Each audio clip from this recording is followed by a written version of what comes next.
प्यारे बच्चों, मैं आज आप लोगों को कक्षा 10 में भूगोल के अंतर्गत प्रथम पाठ संसाधन एवं विकास में संसाधनों के प्रकार के अंतर्गत स्वामित्व के आधार पर संसाधनों का वर्गीकरण बताऊंगा। तो सबसे पहले मैं आप लोगों को स्वामित्व के आधार पर जो संसाधन है, पहला है व्यक्तिगत संसाधन। व्यक्तिगत संसाधन का मतलब होता है अपनी स्वयं का संसाधन, जिस पर स्वयं का अधिकार होता है। दूसरा संसाधन है सामुदायिक स्वामित्व वाले संसाधन। यानी सामुदायिक स्वामित्व वाले संसाधन का मतलब होता है जिस पर पूरे गांव या नगर का जो अधिकार होता है, यानी सब लोग उसका उपयोग करते हैं। तीसरा है राष्ट्रीय संसाधन। राष्ट्रीय संसाधन का मतलब होता है जो राष्ट्र की संपत्ति मानी जाती है, जिस पर पूरे जो है देश का, यानी जैसे भारत है तो भारत का अधिकार होता है, जैसे सड़क, रेल। अंतरराष्ट्रीय संसाधन, अंतरराष्ट्रीय संसाधन के अंतर्गत जो है जो अपने राष्ट्र का न होकर के, यानी वह राष्ट्रीय संघ का संसाधन होता है, उसको हम राष्ट्रीय संसाधन कहते हैं। इसमें अगला है विकास के स्तर के आधार पर संसाधनों का वर्गीकरण।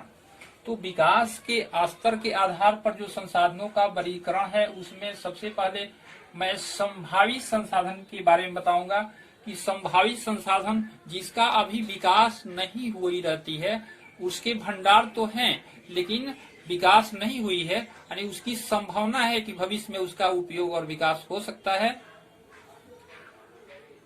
दूसरा है इसमें जो है विकसित संसाधन। विकसित संसाधन का मतलब ये होता है कि देश के अंदर जो संसाधन है उसका हम लोग सर्वेक्षण कर लिए हैं, खोज कर लिए हैं, उसको तकनीकी के द्वारा उपयोग भी किया जा रहा है, उसका निकाला भी जा रहा है और आवश्यकताओं की पूर्ति भी की जा रही है, उसको हम कहते हैं विकसित संसाधन। भंडार, भंडार का मतलब होता है, यानी ये भी जो है एक तरह से यानी संभावित संसाधन, यानी भंडार है लेकिन उसका अभी उपयोग नहीं है हो रहा है, तो उसको भंडारण के रूप में हम जानते हैं। अगला है संचित कोष। यानी जो कोष संचित है, यानी एक तरह से वो भी भंडार की स्थिति में आता है कि वह संचित खोज लिया गया है, सर्वेक्षण कर लिया गया है, जानकारी कर ली गया है, उसको अपने कस्टडी में संचित कर लिया गया। स्वामित्व के आधार पर व्यक्तिगत जो संसाधन है, इसका विस्तृत वर्णन भी मैं कर रहा हूँ। संसाधन निजी व्यक्तियों के स्वामित्व में भी होते हैं। बहुत से किसानों के पास सरकार द्वारा आवंटित भूमि होती है, जिसके बदले में वे सरकार को लगान चुकाते हैं। गांव में बहुत से लोग भूमि के स्वामी भी होते हैं और बहुत से लोग भूमिहीन होते हैं, यानी उनके पास भूमि नहीं होती है। कुछ के पास भूमि होती है और कुछ के पास भूमि नहीं होती है। शहरों में लोग भूखंड, घरों व अन्य जायदाद के मालिक होते हैं। बाग, चारागाह, तालाब और कुओं का जल आदि संसाधनों के निजी स्वामित्व के कुछ उदाहरण हैं। तो ऐसी संसाधन को हम व्यक्तिगत या निजी संसाधन कहते हैं। दूसरा है सामुदायिक स्वामित्व वाले संसाधन। वे संसाधन जो समुदाय के सभी सदस्यों को उपलब्ध होते हैं, जैसे गांव की सामिलात भूमि, जैसे चारागाह भूमि, शान घाट भूमि, तालाब इत्यादि की भूमि होती है। खेल का मैदान होते हैं और नगरीय क्षेत्रों में सार्वजनिक पार्क, पिकनिक स्थल और खेल के मैदान वहां रहने वाले सभी लोगों के लिए उपलब्ध होते हैं। उस पर पूरे समुदाय का मालिकाना हक होता है। राष्ट्रीय संसाधन, राष्ट्रीय संसाधन तकनीकी तौर पर देश में पाए जाने वाले सारे संसाधन राष्ट्रीय हैं। देश की सरकार को कानूनी अधिकार है कि वह व्यक्तिगत संसाधनों को भी आम जनता के हित में, कल्याण में अधिग्रहित कर सकती है। आपने देखा होगा कि सड़कें, नहरें और रेल लाइनें बनवाने के लिए व्यक्तिगत स्वामित्व वाले खेतों में भी बनी हुई है। सरकारी शहरी विकास प्राधिकरणों को भी सरकार ने भूमि अधिग्रहण का अधिकार दिया हुआ है। सारे खनिज पदार्थ, जल संसाधन, वन्य जीव संसाधन, राजनीतिक सीमाओं के अंदर सारी भूमि और 12 समुद्री मील यानी कोस्ट में देख रहे हैं कि ये 22.2 किमी क्षेत्र है तक महासागरीय क्षेत्र में भूभागीय समुद्र वह इनमें पाए जाने वाले संसाधन राष्ट्र की संपदा मानी जाती है, यानी वह राष्ट्र के अंतर्गत आते हैं, जिसे राष्ट्रीय संपत्ति कहा जाता है। अंतर्राष्ट्रीय संसाधन, कुछ अंतर्राष्ट्रीय संस्थाएं संसाधनों को नियंत्रित करती है।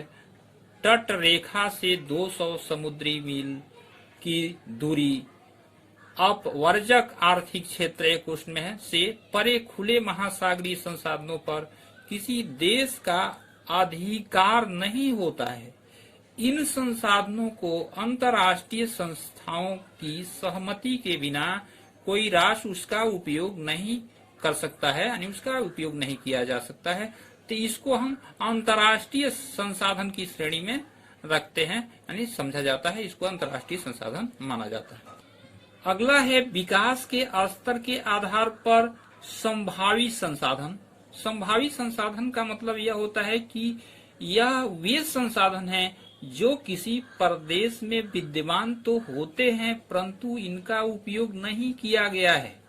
उदाहरण के तौर पर भारत के पश्चिमी भाग में विशेषकर राजस्थान और गुजरात में पवन और सौर ऊर्जा संसाधनों की अपार संभावनाएं, अपार भंडार हैं, परंतु इनका सही ढंग से अभी विकास नहीं हुआ है।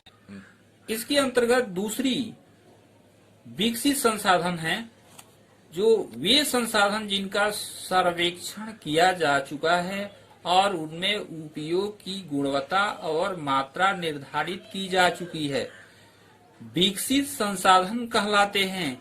संसाधनों का विकास प्रौद्योगिकी और उनकी संभाव्यता के स्तर पर निर्भर करता है, इसे विकसित संसाधन कहा जाता है।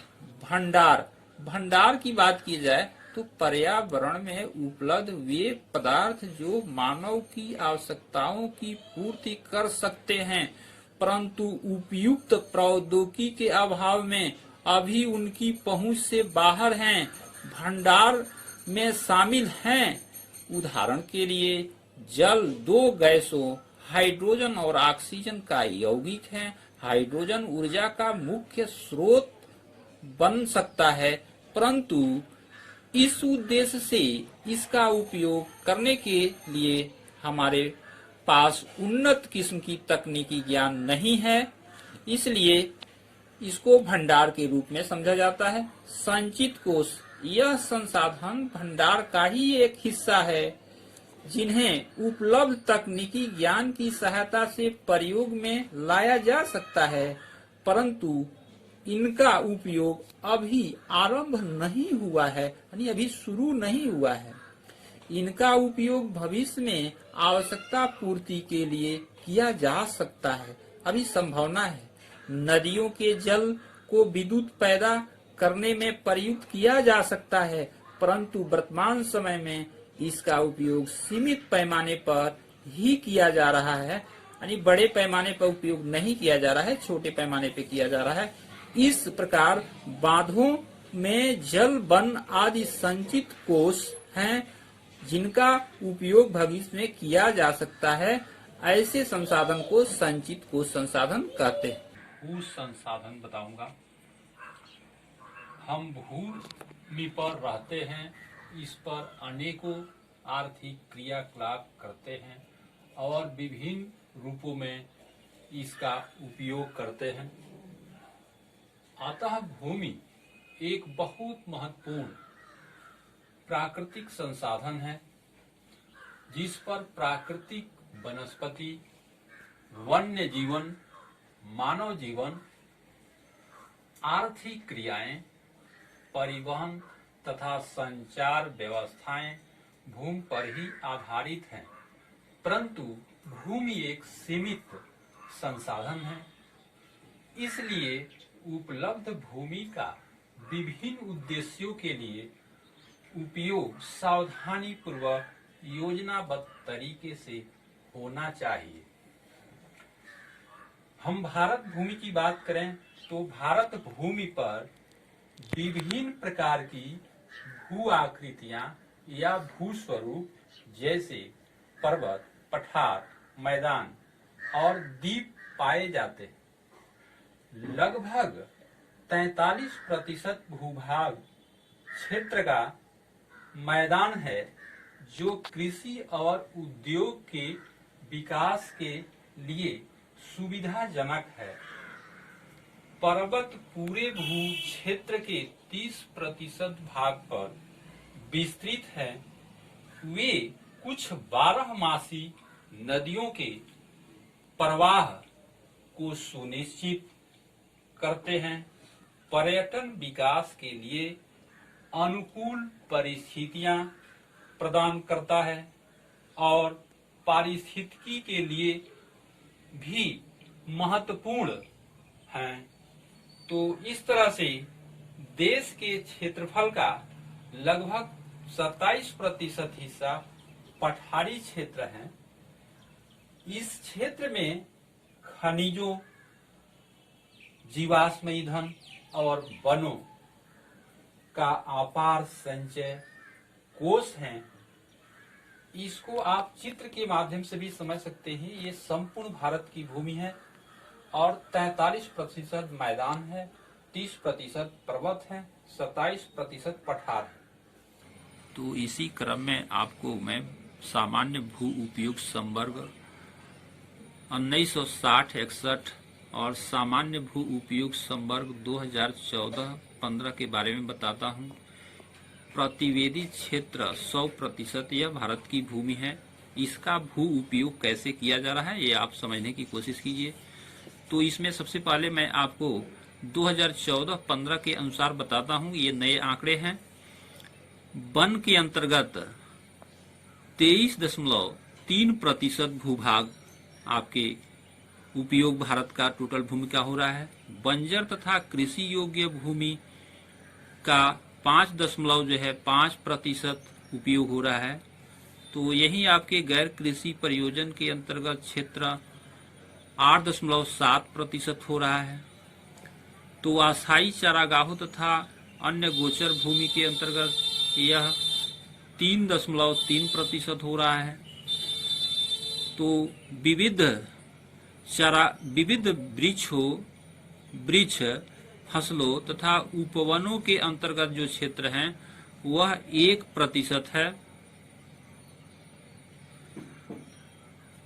और इसी क्रम में जो कृषि योग्य बंजर भूमि है वह 4.0% है। परती भूमि के अतिरिक्त अन्य पुरातन परती भूमि है वह आपके जो है 3.6% है। और यह आपके जो है वर्तमान परती भूमि है वो 4.9% है। और शुद्ध निवल बोया गया क्षेत्र जो है 45.5% है। तो ये आपका भू उपयोग है। इस भू उपयोग को आप इस तरह से भी समझ सकते हैं। यह भू उपयोग जो दिया गया है भारत के भू संसाधनों का उपयोग निम्नलिखित उद्देश्यों के लिए किया जाता है। जैसे वन के लिए किया जाता है जिस पर वनस्पति पाया जाता है। वनस्पति आवश्यक है सभी के लिए, हर क्रिया के लिए। दूसरा है कृषि के लिए अनुपलब्ध भूमि, यानी कृषि के लिए जो कृषि कार्य जिस पर किया जाता है। अनुपलब्ध यानी जो उपलब्ध नहीं है, बंजर तथा कृषि अयोग्य भूमि है। और वह है आपका जो है यह गैर कृषि परियोजनों में लगाई गई भूमि, जैसे जिस पर कृषि नहीं किए जाते हैं, जिस पर इमारतें बनी हुई है, सड़क बने हुए हैं, उद्योग बने हुए हैं, इत्यादि कार्य जो हो रहे हैं। तीसरा है परती भूमि के अतिरिक्त अन्य कृषि अयोग्य भूमि। और है इसमें अस्थायी चारागाहें तथा अन्य गोचर भूमि वह है विविध वृक्ष फसलों तथा उपवनों के अधीन भूमि जो शुद्ध बोए गए क्षेत्र में शामिल नहीं है। स है कृषि योग्य बंजर भूमि जहाँ 5 से अधिक वर्षों से खेती न की गई हो। 5वां प्रति भूमि है, यह इसके अंतर्गत अवर्तमान प्रतिभूमि जहाँ 1 वर्ष कृषि या उसमें जो है कम समय से खेती न की गई हो। इसमें वह है वर्तमान प्रतिभूमि के अतिरिक्त अन्य प्रतिभूमि या पुरातन प्रति जहां 1 से 5 वर्ष के अंतर्गत कृषि खेती न की गई हो। 5वां है शुद्ध निवल बोया गया क्षेत्र, एक कृषि वर्ष में 1 बार से अधिक बोए गए क्षेत्र को शुद्ध यानी निवल बोए गए क्षेत्र में जोड़ दिया जाए तो वह सकल कृषिगत क्षेत्र कहलाता है। धन्यवाद। मृदा संसाधन के बारे में बताऊंगा, तो आइए आप लोगों को मैं मृदा संसाधन पर ले चलता हूं। मृदा संसाधन में मिट्टी अथवा मृदा सबसे महत्वपूर्ण नवीकरण योग्य प्राकृतिक संसाधन है। यह पौधों के विकास का माध्यम है। किसका माध्यम है? पौधों के विकास का माध्यम है, जो पृथ्वी पर विभिन्न प्रकार के जीवों का पोषण करती है। यानी किसका पोषण करती है? पौधों का, जीवों का पोषण करती है। मृदा एक जीवंत तंत्र है। मृदा एक जीवंत तंत्र है। कुछ सेंटीमीटर गहरी मृदा बनाने में लाखों वर्ष लग जाते हैं। कुछ सेंटीमीटर गहरी नीचे मिट्टी के अंदर मृदा बनाने में लाखों वर्ष लग जाते हैं। मृदा बनाने की प्रक्रिया में ऊंचावच, जनक, शैल अथवा समस्तर शैल, जलवायु, वनस्पति और अन्य जैव पदार्थ और समय मुख्य कारक होते हैं। यानी ये जो प्राकृतिक कारक होते हैं ये मुख्य कारक होते हैं मृदा को बनाने में।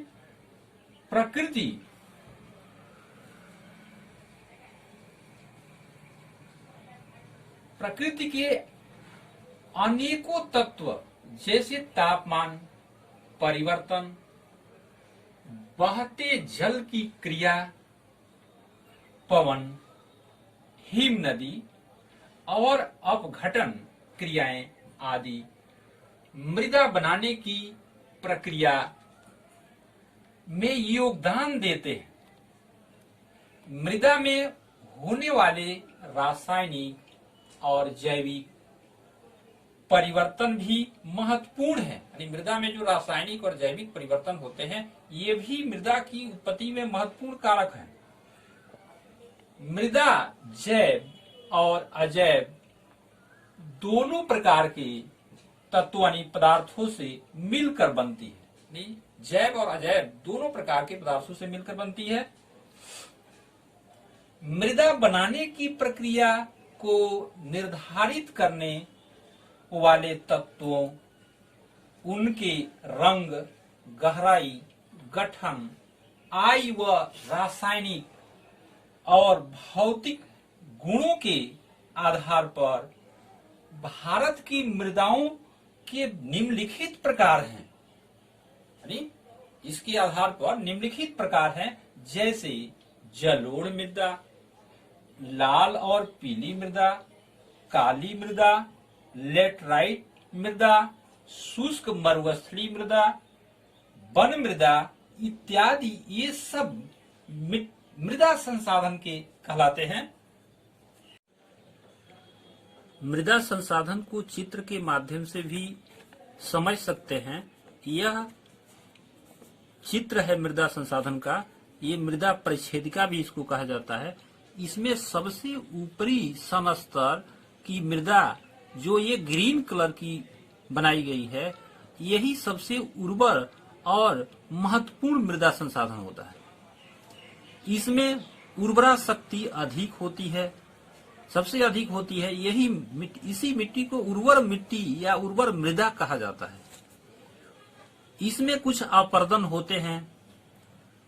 उप मृदा अवक्षयी चट्टानें होती है उसके नीचे की, यह भूरे यानी बैगनी कलर की होती है। इसमें बालू, गाद, सिल्ट यानी मृतिकाएं होती है, कुछ उसमें से अपर्दित होकर के इसमें नीचे तक आती है। उसके नीचे हम आते हैं तो आधा आस्थरी अपक्षयित आधारित चट्टानें होती है, यानी यह बीच में होती है और यह अपक्षयित आधारित चट्टान होती है। इसमें यानी बहुत कुछ जो है यानी जीवाश्म नहीं पाए जाते हैं।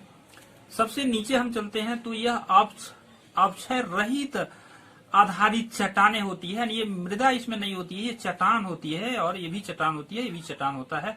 तो ये चट्टानें हैं और इसको मृदा परिच्छेदिका भी कहा जाता है। यह जो है मृदा संसाधन की यानी उत्पत्ति और निर्माण की प्रक्रिया है। आप समझ सकते हैं या देख भी सकते हैं, इस चित्र के माध्यम से समझ सकते हैं, तो समझने की कोशिश कीजिएगा। धन्यवाद। मृदाओं का वर्गीकरण बताऊंगा। भारत में अनेक प्रकार की ऊंचावच, जलवायु, भू आकृतियां और वनस्पतियां पाई जाती है। इसी कारण अनेक प्रकार के मृदाएं विकसित हुई हैं। जैसे पहला है जलोढ़ मृदा। जलोढ़ मृदा भारत का संपूर्ण उत्तरी मैदान जो जलोढ़ मृदा से बना है। यह मृदा हिमालय के 3 महत्वपूर्ण नदी तंत्रों सिंधु, गंगा और ब्रह्मपुत्र नदियों द्वारा लाए गए निक्षेपों से बनी है। यह बहुत उपजाऊ होती है। इसमें पोटास, फास्फोरस और चूना होता है। यह गन्ने, चावल, गेहूं की खेती के लिए उपयुक्त होती है। दूसरा है काली मृदा। काली मृदा का रंग काला होता है। इन्हें रेगड़ मृदा भी कहा जाता है। काली मृदा कपास की खेती के लिए सबसे उपयुक्त समझी जाती है। यह महाराष्ट्र, सौराष्ट्र, मालवा, मध्य प्रदेश के पठार में पाई जाती है। तीसरा मृदा है लाल और पीली मृदा। इस मृदा में लोहे के कणों की मात्रा अधिक होने के कारण इसका रंग काला होता है, तो कहीं कहीं पीला भी होता है। यह मृदा उड़ीसा, छत्तीसगढ़ में पाई जाती है। चौथा है लेटराइट मृदा। यह उच्च तापमान और अत्यधिक वर्षा वाले क्षेत्रों में विकसित होती है। यह काजू की फसल के लिए अत्यधिक उपयुक्त होता है। पांचवा है मरुस्थलीय मृदा। इस मृदा का रंग लाल और भूरा होता है, जो पश्चिमी राजस्थान में पाई जाती है। इसे सिंचाई करके कृषि योग्य बनाया जा सकता है। छठा नंबर है वन मृदा। ये मृदा पर्वतीय क्षेत्रों में पाई जाती है, जहां पर्याप्त वर्षा वन उपलब्ध हैं। वन मृदा के गठन में पर्वतीय पर्यावरण प्रमुख रूप से भूमिका निभाती है। यह प्रमुख होती है। तो भारत में मृदा के मुख्य प्रकार को इस चित्र के माध्यम से भी समझ सकते हैं कि यह पर्वतीय वन मृदा जो है, यह ग्रीन कलर के जो दर्शाए गए हैं, यह देख रहे हैं कि ऊपर जो है यह पर्वतीय वन मृदा कहलाती है। ठीक उसके नीचे यह जलोढ़ मृदा है, और जलोढ़ मृदा यह उत्तर के मैदान में विस्तृत रूप से फैली हुई है। यह सक्रिय राजस्थान से होते हुए यह गुजरात तक यह फैली हुई है। यहाँ फिर ये जो है जलोढ़ मृदा, ये पश्चिमी बंगाल के देश बगल से होते हुए, पश्चिमी बंगाल प्रदेश से होते हुए यह तटीय क्षेत्रों में, समुद्र तटीय क्षेत्रों में यह पूर्वी पूरे घाट तक फैली हुई है, जो समुद्र के किनारे किनारे है। यह तीसरा है लाल और पीली मृदा। तो यह लाल और पीली मृदा जो देख रहे हैं कि यह उड़ीसा होते हुए, यह तमिलनाडु और केरल के बगल से होते हुए यह आपका जो है लाल और पीली मृदा फैली हुई है भारत के मानचित्र में। यह चौथा है काली मृदा। काली मृदा यह है आपका, यह भाग जो रंग है यह बीच बीच में यहाँ भी दर्शाया गया है। यहाँ जगह जगह पे आप देख रहे हैं कि यह दक्षिण के पठारी भाग में भी, यह मध्य प्रदेश और महाराष्ट्र होते हुए कुछ भाग है, छत्तीसगढ़ वगैरह है, इसमें जो है यह काली मृदा फैली हुई है। लेटराइट मृदा, यह लेटराइट मृदा जो है यहाँ देख रहे हैं कि यह गुजरात के बगल में और राजस्थान के बगल में यह कुछ भाग है, बीच बीच में ये देख रहे हैं कि उड़ीसा के क्षेत्र में भी है, फिर इधर जो है आपके आंध्र प्रदेश और केरल की तरफ भी है, यहाँ आपके तमिलनाडु के में भी फैली हुई है। तो ये आपका लेटराइट मृदा हो गया। शुष्क मृदा, शुष्क मृदा ये राजस्थान के पश्चिमी क्षेत्र में और गुजरात के उत्तर में ये भाग जो मरुस्थली थार का मरुस्थल है, यह शुष्क मृदा है। तो ये आपका जो है यानी भारत मृदा के मुख्य प्रकार आपने चित्र के माध्यम से भी समझ लिया होगा, और इसमें अच्छे से ये चित्र भी देख रहे हैं कि कैसे अलग अलग ये संकेत के माध्यम से भी इसमें समझा दिए गए हैं।